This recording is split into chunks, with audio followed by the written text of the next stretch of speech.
Today.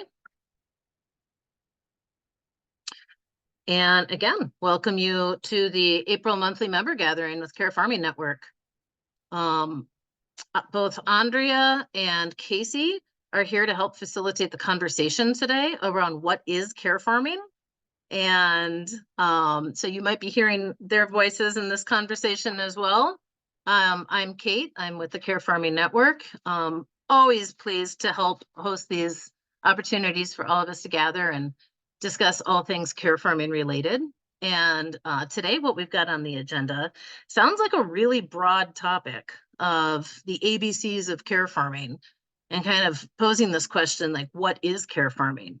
And you might think that the Care Farming Network has this all buttoned down and is crystal clear on it. And as you'll see in our conversation today, care farming is just this really wide-ranging topic with lots of nuances, not always an agreed upon definition in terms of what care farmers do or how they do it.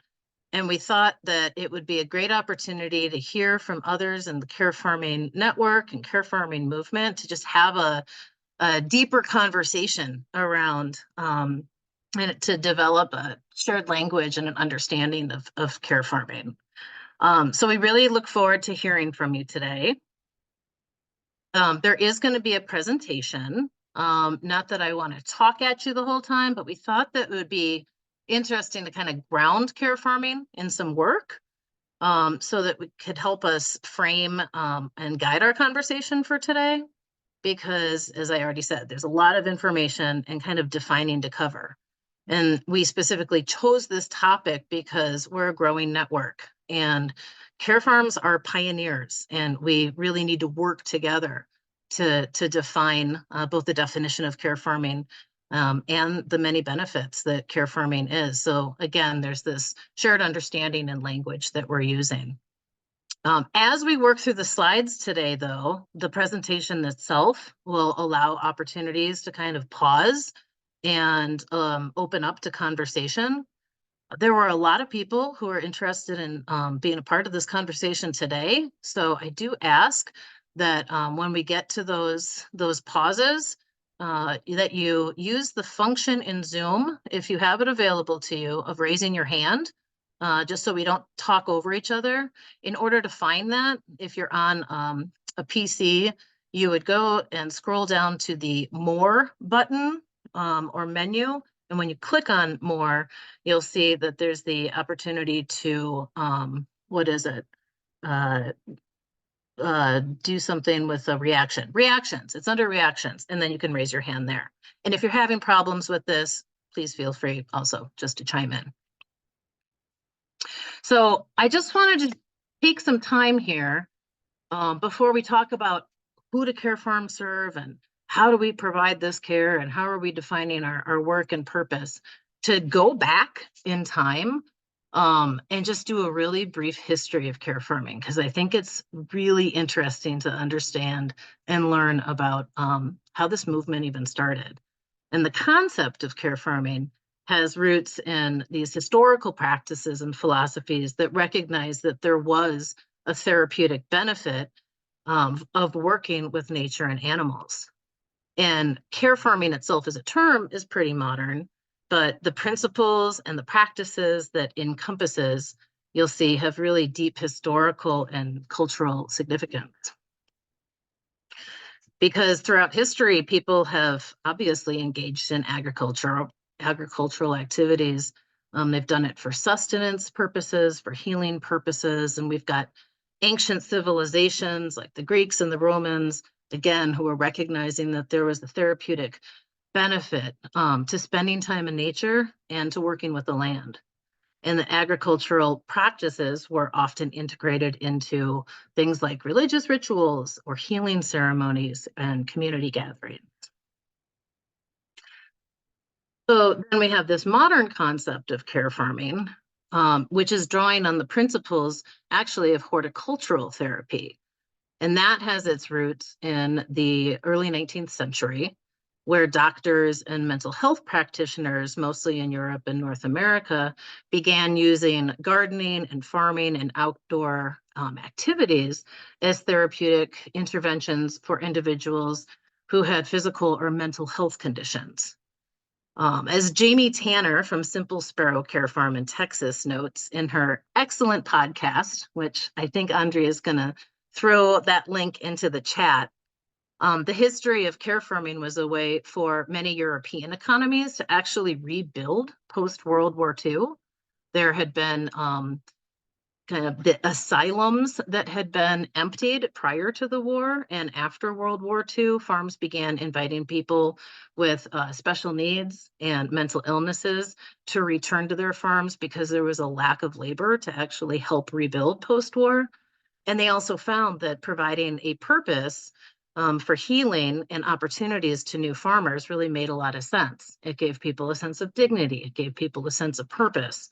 And that was sort of the early start of care farming.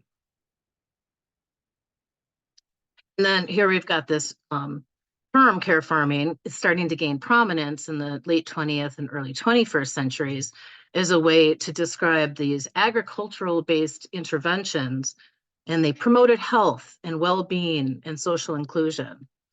And so care farms today are really diverse in their operations. They're really diverse in how they engage people, and practices of farming vary. Populations that are served are many. And we also have like these really different models. Some include vocational training. Some are considered therapy farms and might use professionally trained therapists. Some are actually considered social farms that have more of a focus just on interacting with nature. And over the past few decades, now there's this growing body of research highlighting the benefits of care farming. And that includes folks with mental health disorders or learning disabilities, physical disabilities, substance abuse issues, or just general social isolation.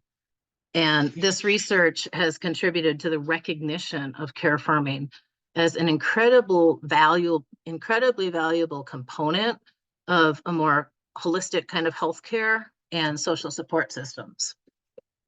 I think Andrea also, sorry, I can't view chat here, but there's a link there to share that will lead you to the research, just some of the research that we are tracking as a network around the benefits and value of care farming, and you can find that on our website.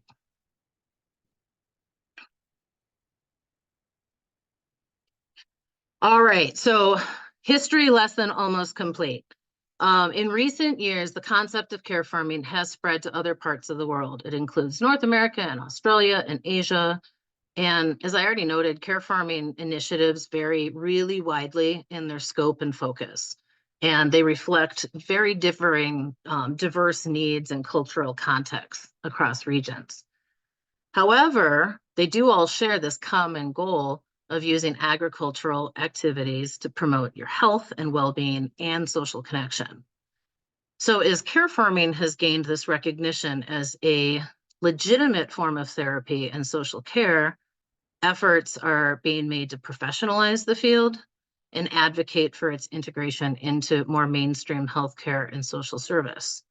So we've got us, the Care Farming Network here in the US. We have Social Farms and Gardens in the UK and the National Federation of Dutch Care Farms in the Netherlands, all playing kind of this crucial role in promoting best practices and providing training and support for practitioners. And we're advocating for policy changes to support the growth of care farming initiatives.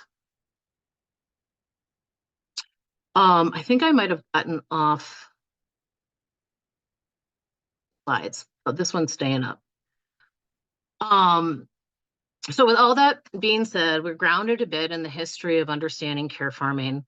And we want to open up the conversation by noting that as a relatively newly formed organization, representing and advocating for care farms throughout the US, one of CFN's goals is to build awareness for care farming by advocating for the therapeutic use of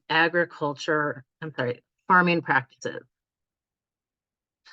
To do this work, we do need a working definition so that people can understand clearly and concisely what care farming means. And so for now, Care Farming Network's definition is pretty broad. You'll see care farming uses therapeutic farming to promote health, well-being, and belonging.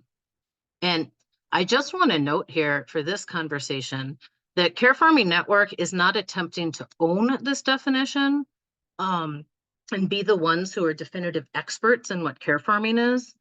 We recognize that the term is really wide-ranging, but before I go on, I just want to stop here for a moment and open up the conversation as you're seeing kind of what Care Farming Network's definition is, and see if there's any questions or how things are resonating with you all.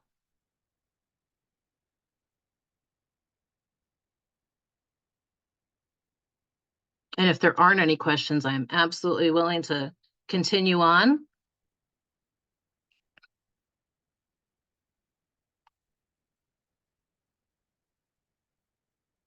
All right.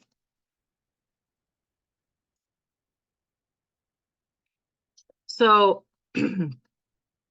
within the definition, it's important to note that there are these different models that differentiate between a more overarching umbrella, which is called green care.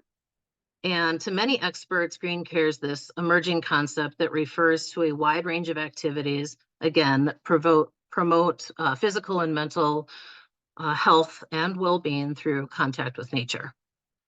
It's important to note here that green care is an active process, and it's intended to promote or improve health and well-being, as opposed to being a purely passive experience with nature.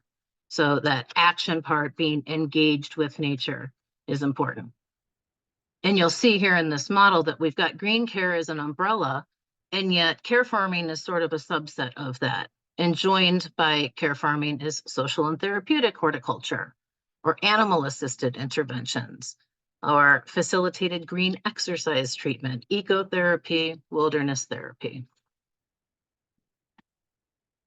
Another model that we have similar to is this one here. And the concept of green care can kind of be understood through the different perspectives of the sectors that it operates in.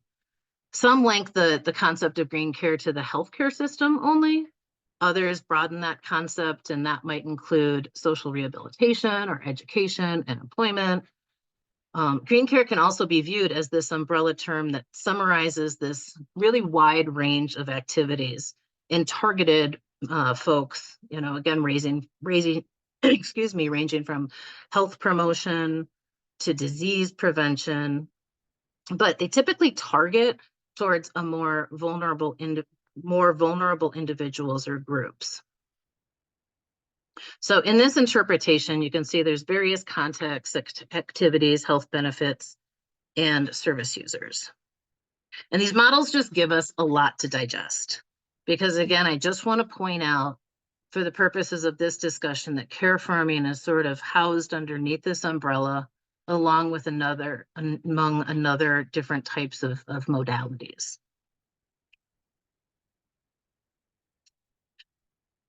So exploring some of what the other kind of sisters are to care farming. We have horticulture therapy. I already mentioned that. Now, this is defined as the participation in horticultural activities that are facilitated by a registered horticultural therapist to achieve specific goals within an established treatment, rehab, or vocational plan. So horticultural therapy is a really active process that occurs within the context of an established treatment plan, where the process itself is considered the therapeutic activity rather than the end product. There's also a link in the chat soon about the American Horticultural Therapy Association, because this starts digging into some of the meatier part of this conversation today, that in order to actually be a practicing horticultural therapist, as defined by the American Horticultural Therapy, you have to have a bachelor's degree in this and a minimum of some additional coursework in plant science and human science and horticultural therapy. It also includes an internship and some other types of eligibility and criteria to become a registered therapist. Another example here is farm-based education. So what is that? It's the practice of teaching skills to others on a farm. Again, in chat, we're going to link to the Farm-Based Education Network, which is housed at Shelburne Farms in Vermont. They're a program of Shelburne Farms. And this, again, looking at different populations of folks served, is really to educate people on farm sites around farming as a practice. That the intention there and the audience that's targeted is farmers, educators, and community leaders who are really wanting to provide access and experience to people working on a farm. Now we get into yet another kind of work, nature therapy. Goes by a lot of different names. Nature-based interventions, ecotherapy, green therapy, forest therapy. This is an overarching term to describe the use of nature or natural elements to improve mental or physical health. We have an organization called the International Nature and Forest Therapy Alliance. And they say that this is an evidence-based public health practice, that you can have, for instance, guided forest therapy walks. So you're blending kind of a complementary physical and mental exercises in a forest. And this does a number of things. It helps lower your heartbeat. It improves your blood pressure and your stress levels and your immune system. So taking part in nature therapy is more formal, again, than simply being outdoors. Like any therapeutic intervention, you have nature therapy, which is structured and it's planned. And it works towards achieving a very specific and individualized goal. You do have medical doctors and mental health therapists who are using nature therapy as a therapeutic tool, or they're prescribing it to their patients to complement treatments. But we're seeing more and more folks who are identifying as care farms working within the ecotherapy and nature therapy kind of areas. We have animal-assisted interventions. This is an intervention that intentionally includes an animal as part of a therapeutic practice. Again, goal-oriented, structured, and animal-assisted therapy is the deliberate inclusion of an animal in the therapeutic treatment plan. So you have the animal-assisted education, which must be conducted by a qualified teacher and in an educational setting. You have animal-assisted activities, which are more informal interactions. Those could be led by professionals or paraprofessionals or even volunteers. And digging down even further, using equines as an example, there are continued ongoing efforts to create even clearer definitions to differentiate between the types of therapy being practiced and the intended outcome, all in hopes of offering more accurate and more consistent terminology. And if you're interested in learning more about this specific terminology, my goodness, there is so much out there. We're going to throw something in the chat, very specific to equine assisted services. But you'll see here on this slide, we've got 12 different types of services, and all of them are trying to make a differentiation in some way or another between therapy and learning or horsemanship.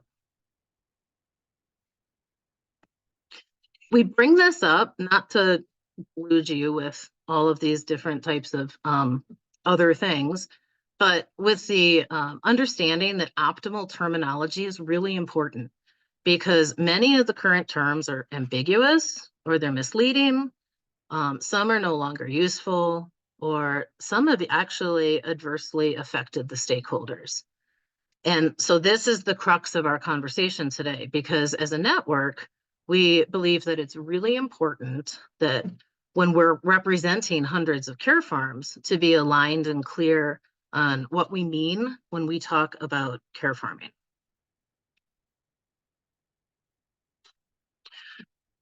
So I go back to this slide, and we're going to pause here again for some conversation. If anyone has questions or just thoughts around what is raised. I just want to note that back in January, the Care Farming Network hosted a winter retreat with some care farms. And one thing that we heard from the folks that attended was that they really wanted to generate and create awareness around shared language. So we looked at this slide before. We'll open up the conversation to this question. Does this model of green care make sense to you? And what overlaps might you notice? between any of the different sectors under green care label? What concerns you, if anything? Or what do you appreciate about some of these, kind of digging into some of the languaging here? I think I saw Nikki raise her hand. Yeah. Thanks. Hi, thanks, you guys. I really appreciate this call today. And then just, is there any information about the ecotherapy? Do we have any connection, like some resources for that? I can certainly provide some. I don't think that we do right now on any of the slides like we did for some other things. So Okay. I love this model for the green care. I'm just wondering, do we have a very specific definition for green care? that's a loaded question. We actually had discussed kind of when we put this presentation together that similar to care farming, green care doesn't have an operate, like there's no owner of who is defining green care. Rather, the conversations tend to happen around these kind of subsets of green care in terms of identifying like what elements would fall under green care. So no, to answer your question, I think you can, in an internet search, you would find multiple definitions of green care. Thanks. Yeah.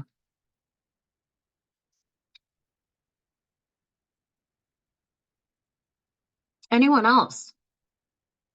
Charles? Charlie. Charlie? Yeah, I like how you kind of incorporated the environmental conservation as a treatment intervention. But I'm not sure what that is what that kind of in context with green care. Like how does that tie into it? Good question. So there's a concept here, when looking at that environmental conversation or conservation, you'll see ecotherapy there. And I think that most people who practice this or adopt this term as practitioners are using that in terms of an evidence-based practice. Okay. So if you were to, for instance, go and get certification as an ecotherapist, you're leaning heavily on the idea that this isn't just taking a walk in the woods, there's intentionality, and there could even be a program developed with a therapist to experience nature in a way that is, again, not passive, but very active. This environmental conservation, I should note that this model came from Europe, and I think their version of environmental conservation is a little bit different than what we normally in the United States think about. This isn't necessarily conservation in terms of like protecting lands as much. It's But more again, of a treatment. exactly. It's more of a type of treatment that is evidence-based and is kind of the intervention to get to a goal with a patient or practitioner. Okay.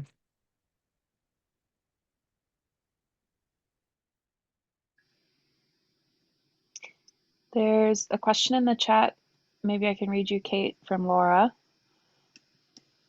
Yes. It says, is there a model with care farming at the top of the umbrella showing what different areas branch out from that overarching term? It's a great question. Good question. I think to answer that question, I don't want to step around it, but I think the last few slides that we're sharing are going to take that on a little bit more straight on in terms of a definition of care farming and what some of the, I don't want to say criteria, but what some of the considerations are when thinking about what at least we as a network are proposing care farming to kind of look like for our members. So we'll get to that in just a second.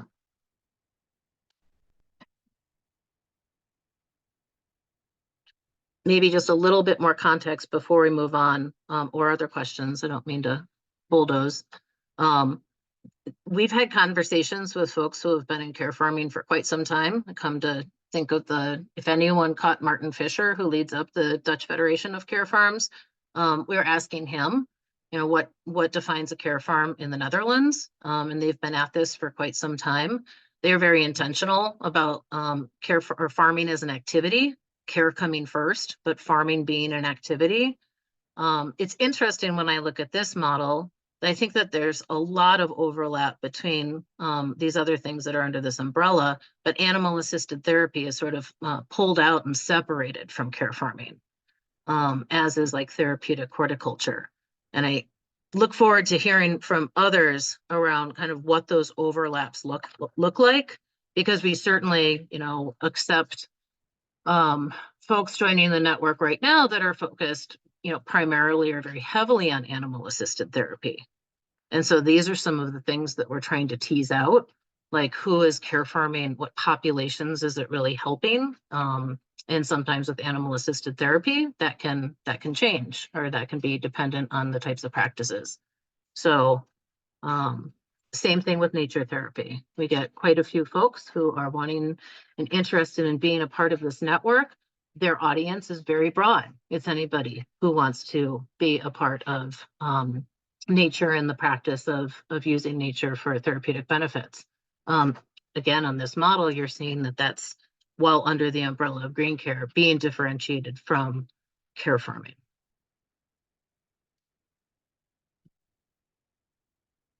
Sometimes these questions are more about what isn't something than what something is.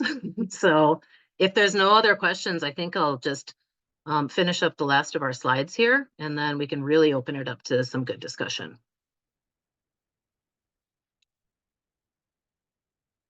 Okay. So in turning back to care farming, important questions that we think are to ask is who care farming is intended to serve and benefit, and also a focus on how care farms do their work.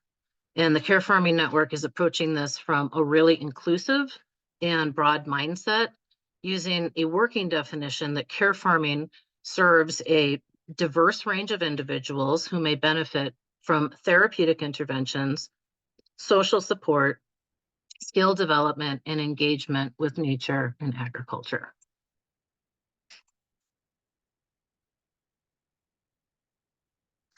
Care farming programs typically do take place on working farms and utilize the farm's resources, whether those be plants or animals and outdoor spaces, to provide various forms of therapy or job skill training and social inclusion.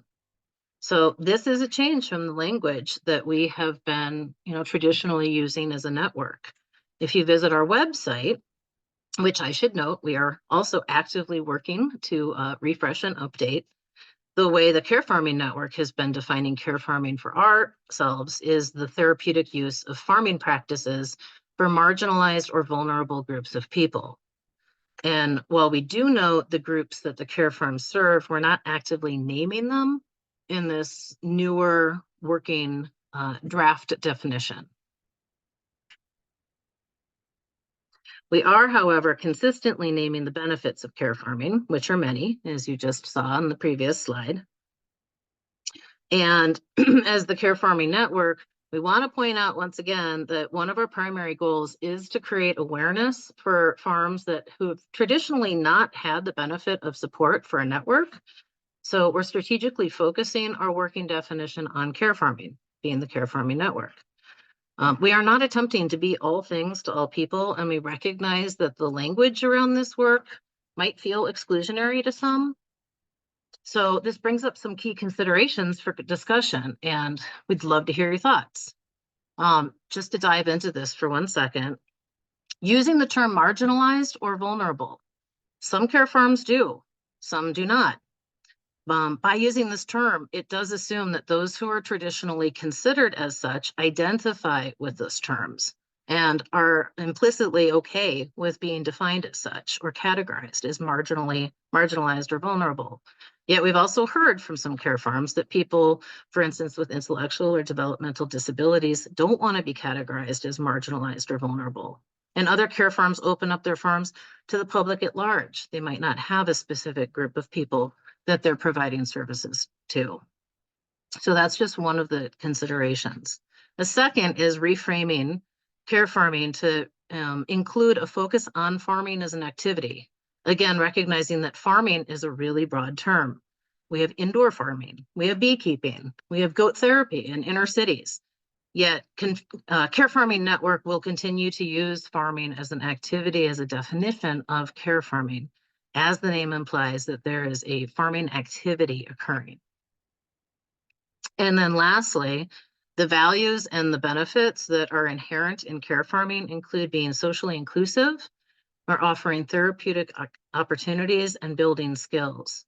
And Care Farming Network feels that these values, among many others, really help to define the reasons care farming differs from other green care that do not focus on these practices. But we'll return to the previous slide in just a minute. I wanted to reiterate once again, the reason for this discussion is a goal for being a network is to not be too broad, also not to be too narrow. And that we recognize that there are these kind of specific focus areas, but this importance of having a common terminology that is inclusive and that's thoughtful, in part to provide awareness for care farming and to make materials like this flyer, available to care farms so you can stand behind the work you're doing to help educate and build awareness around care farming that is clear and concise and aligned and agreed upon. So thanks for letting me take the valuable half hour during a discussion to raise these issues. I will leave this slide up for just a moment and then we'll probably take it down. But these were those key considerations that that reflect some changes or just some conversations that we're having. And I'd love to hear from you on, again, what makes sense? What do you have other questions about? What are your concerns in this conversation?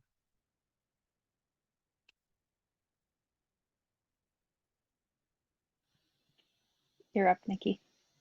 Hi, sorry to butt in again, but if I heard you correctly, Kate, you talked about how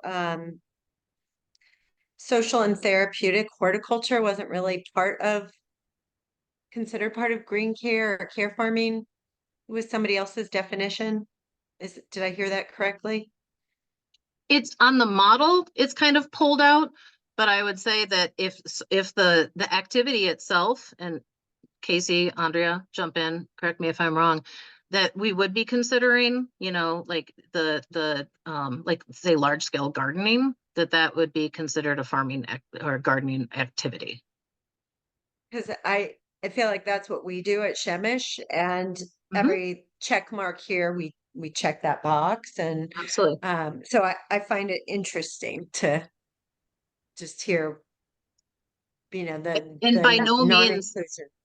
yeah, by no means did I say that the model that was, or did I intend that the model that we shared is the model that we're kind of practicing or deciding to practice under and to be exclusionary to those others. We recognize there is a lot of overlap. But I think the main things that we're looking at is the social inclusion and some of these values here around those therapeutic opportunities and skill sharing, combined with a focus on farming, and then combined with a focus intentionally on serving a specific group of folks. And those all combined are helping us to define care farming. Yeah, I think it's an interesting, like, kind of semantical conversation, as Laura was pointing out before, because I think if you took that green care model and you just put care farming under green, as a sub of under green care, it's sort of everything else branches out of that, the way I look at it, or the way I have been looking at it anyway. Just my thought. I really appreciate that. Julia, you have your hand raised. Hi, yeah, my name is Julia. I'm new to your guys' organization. Nancy from Madison Fields told me about you, and I'm really excited to be here and learn more. I just wanted to comment on, I really appreciate that you guys are speaking with the populations you're serving about the language you're using, because I feel like in the past, um, that wasn't really, not with you, but I just mean in general, I feel like that is something that was very overlooked. And so I just, that makes me really happy. And so I would encourage you to keep doing that, because I think there's a lot of input to be had from, community members that are, part of the groups that you're serving. Thanks, Julia. Thanks for joining. And yeah, really, we recognize that value too. And there's future conversations to come, and lots of work that has to sort of be developed, and recognizing also that this is ongoing work. It's not always that there is a decision made and that's the way it is. So as with any organization, I think that is helping pioneers, that we're flexible and open to continuing to revisit this too. So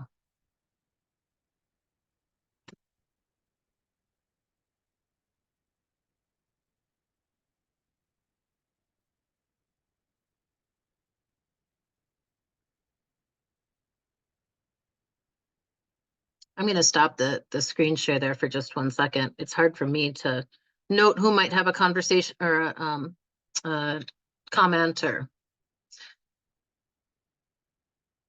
again, really curious just how this, if this is bringing up anything more questions than answers, or how valuable you feel conversations like this are having. Maybe even if you're like, yep, this makes sense to me, or that it's concerning to you, or both.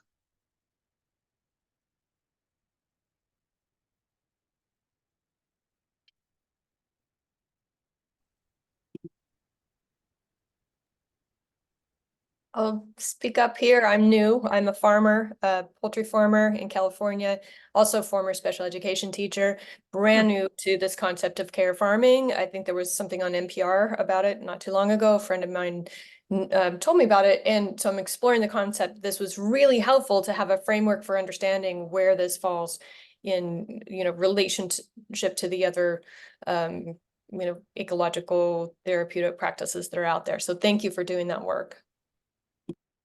Thanks, Linda. And Laura, you're raising your hand.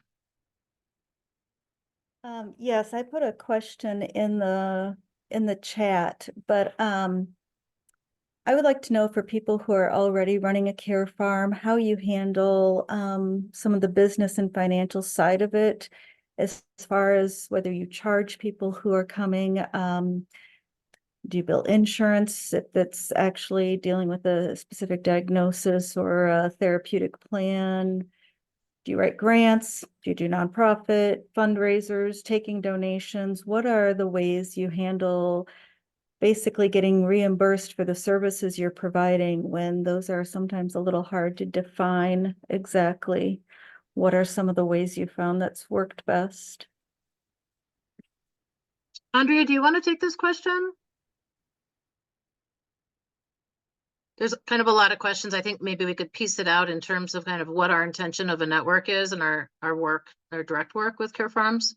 I think I missed the first part around the network question. Well, maybe Laura, let me take a stab at it really quick, and then I'll see if Andrea wants to jump in here. So we're a member network. We do not provide direct services in terms of any farm. We're a program of Red Wiggler Community Farm, which is a operating care farm in Maryland. But right now, in terms of the support that we're offering to care farms, if you look on our website, there are consultations available that would help you with, business planning or one-on-one support for your individual farm. We also have a whole array of resources that we're continuing to add to and expand around care farm startup, as well as learning webinars, again, free for people to view, that are topical and might address some of the questions that you asked. So being that the Care Farming Network is a member network, the questions that you are asking around billing and how that kind of things works, that's gonna vary based on the care farm themselves. But we as a network aren't doing any direct billing or direct service. Does that make sense? Yeah, I guess I was wondering if anybody else who was on the in the group here today just had any experience with that, if there were certain ways they found that it has worked well or hasn't worked well to handle that issue in operating a care farm, as to what they found as work best or not, depending on how they operated their care farm. And maybe nobody has anything to add to that, but I just was going to put it out as a question. One thing that I think might be helpful, do you use Facebook? We have a care farming discussion group on Facebook, which is a great place. If you just Google care farming network discussion group, that's where kind of a great forum to put your question out and get feedback from other care farms, regardless of what that might be. And I'm happy to connect with you offline too. Maybe there are some care farms specifically that I could help direct you to, that would be helpful in answering some of those questions. I can add, oh, sorry, Andrea, go. Well, I just see that Woody says he could directly answer Laura's question, I think. I think the other folks had their hand up first. Well, if you want to take a stab at Laura's question, and then we'll Okay, move on yeah. to Lindsay. So my name's Woody, and I am the executive director at Red Wiggler Community Farm. And since the very beginning, what you're really asking is, what are the mix of funding that care farms are using? And our mix has pretty much all through the 28 years been largely fundraising. That and we run a business, a CSA, and that the business enterprise has generally hovered around 15% of our business. And so we are private foundations, more the family foundations are our bread and butter. Broad-based support from our community, local community. We run some events, but events are also very costly to put on. So, be careful about events. And in our structure, we have, our budget is about right around 900,000. And so we have a business manager, we have program coordinators, farm managers, of course, the group that runs the Care Farm Network. So it's run like a real business, but it's a nonprofit and it's a care farm. We have dabbled with fee for service. We have some peers that are much smaller than us that use that, but buying that system, you pay for a class or something. That number doesn't really float the salaries that we all need to exist. Right.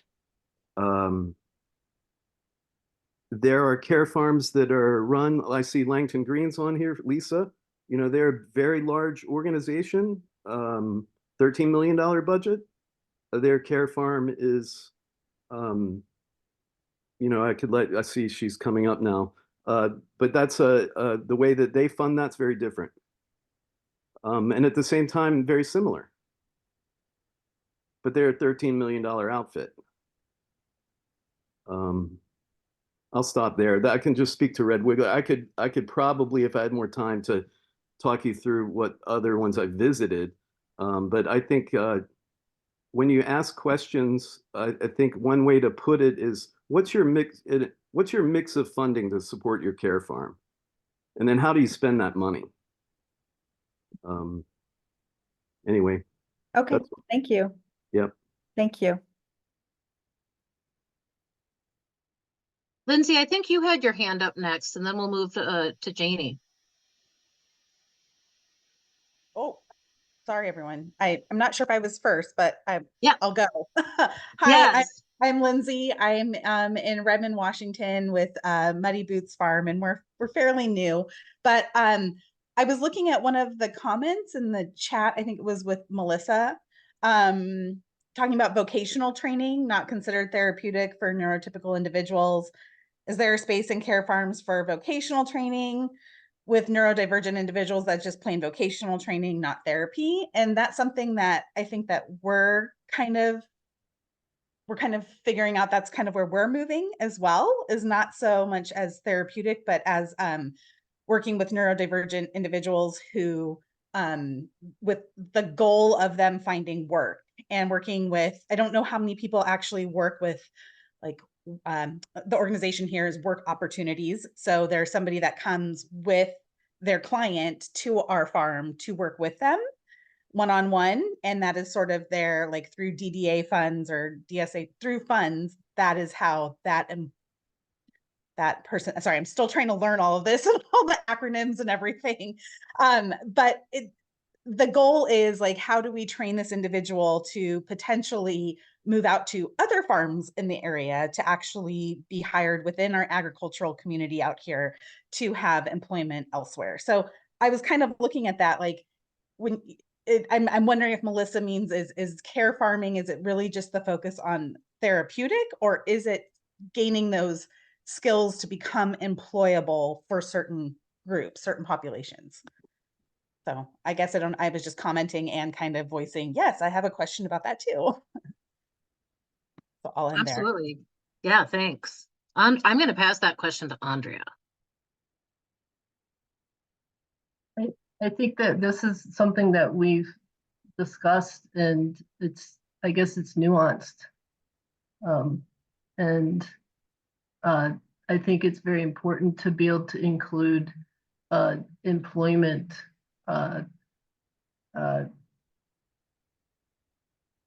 as, you know, I think sometimes, obviously the dignity of a paycheck and a job and providing that to people who are underserved and underemployed, that does become perhaps therapeutic.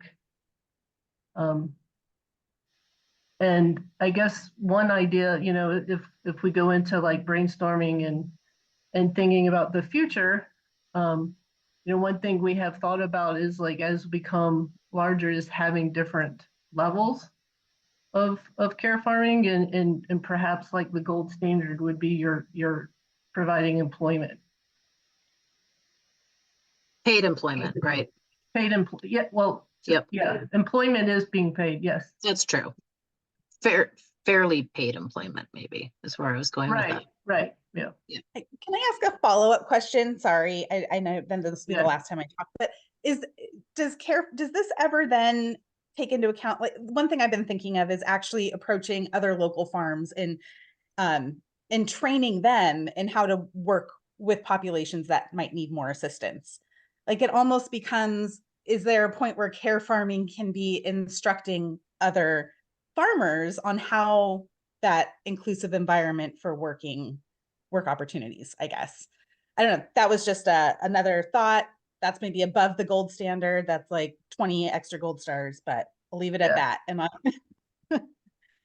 Yeah, absolutely. I think that is definitely a goal, is to first come together as a group of farms that are currently employing people who are neurodivergent, and coming up with best practices, and then using that shared standard practices and knowledge then to help educate other farms, and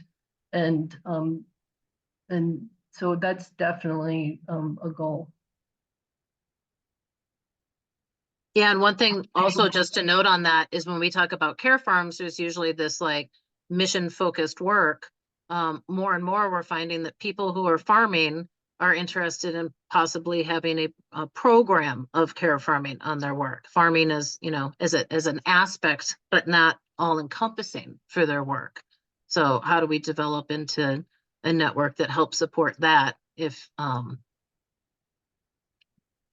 there's that desire from people to expand their workforce and need a lot of help and support in doing so? Janie, you've had your hand up for a while. Thanks for being patient. What's your question or comment. Hello, just two quick questions. I know you mentioned that the Care Farmer Network is a member network. I was wondering how many current member farms are in the US, and then also just wondering what the process looks like if someone were to start a farm in the future for joining as a member. Well, right at this point, our membership is pretty loose and informal.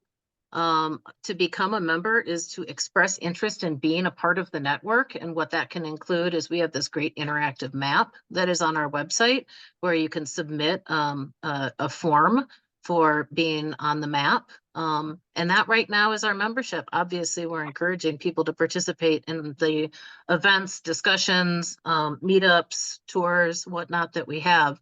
But membership is defined as kind of the ability to self-identify as Care Farm and then also take advantage of being a part of this network. I will say that we are exploring as we're growing what membership opportunities look like, and we don't have anything to share today, but there could be, again, kind of this idea of like different forms of membership. But we, at this point, this is it. It's showing up, it's being part of the discussion. And it's being getting yourself on the map. We have 286 care farms, I believe, on the map as of today. And we just started that map about, I don't know, what, 3 years ago? So kind of growing exponentially. Awesome. Thank you so much. You bet. Thank you.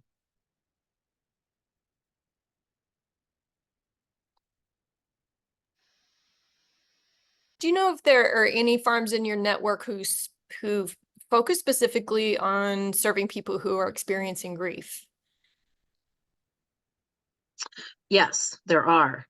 Going back to the map that Casey just threw in the chat, there's a filter available on that map that you can use to search out kind of the various groups or populations of people being served, as well as locations and some other tags and labels that we have. Let's see if I'm remembering correctly. I think there's people dealing with trauma or grief is one of those labels that you can specifically click on, and you'll see the ability to do that. Now, that might not be a care farm that is solely focused on working with populations that such as you're asking about, but there are some that certainly do that. I mentioned Jamie Tanner earlier in the presentation. She runs Simple Sparrow Care Farm in Texas. And that's a focus of what her work is down there. Really interesting website to check out. She's doing some cool research in Texas. That podcast is really interesting to listen to about how they work with, doing trauma-informed therapy. But yes, that's just one example. So Thank you. Appreciate that. You bet. And we're always available too to help make connections or to point you towards if there's a specific area that you're kind of looking at exploring. That's one of our values, I think, as a network, is that care farms throughout the country are so open to sharing information, and sometimes just sending a connection email is really valuable to get people to meet each other and learn more about their work. So happy to always do that. Awesome. Thank you. Yeah, definitely. To kind of let you know where I'm going with this, I have a Hatching at Home program, and we do a lot of hatching in schools and homeschool groups and in homes. And people have come back to say, we've had our family has been dealing with some really terrible issues, and having this hatching program made us focus on something really positive, and it was very therapeutic. And it didn't occur to me that, that a hatching program could serve that purpose. So, but I lack I'm not a therapist. I was a special education teacher, but I don't have the skill set to do therapy or to design the hatching program so it's part of a therapy program. How would I connect with people who do that kind of thing so that I can, work with them, and they can provide the hatching experiences to the families that might need them or benefit from them. Absolutely. I think this goes back to the kind of modalities of like how people are providing services. And Mhm. there are people out there who are specifically trained in this. Obviously, like mental health therapy would be one way of doing that. But I encourage you, like, let's connect offline, because there's also other ways of well, it's very important how you present what your services are, right? And your authority Yeah. kind of on that subject matter. Yeah. But I can provide you some examples of people that are, for instance, hosting mental health therapists at their farm, Okay. who are licensed to practice therapy and developing a program around that. The Okay. farm operator themselves is not doing that. Uh-huh. Jamie, I'll just speak for her, since she's not here, but she is also not clinically trained. The therapists that she has at Simple Sparrow do provide services. She herself provides spiritual therapy, so a little bit different just in terms of the criteria or eligibility to practice therapy. And again, kind of how you're defining and presenting your work. But I could give you a number of different examples there, and I will put in the chat my email too. So All right. Thanks, Kate. you bet. Julia. Hi. So, as I said before, I'm at Madison Fields, but I'm actually serving part of the new program, the Maryland Corps program, that Governor Wes Moore started. And so my time there is a like a contracted period, and it's going to end in July. So I'm wondering, like, going off of what you're saying about the networking, do you guys offer like any sort of like help finding employment within the care farming network? Because I'm definitely really interested in like the work that you guys do, and I'm just curious, like, if you have any resources about that sort of thing, like regarding employment within your network.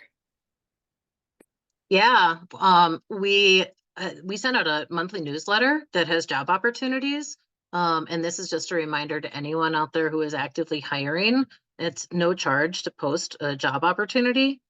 So please feel free to submit or join the newsletter, and you'll get that in your inbox.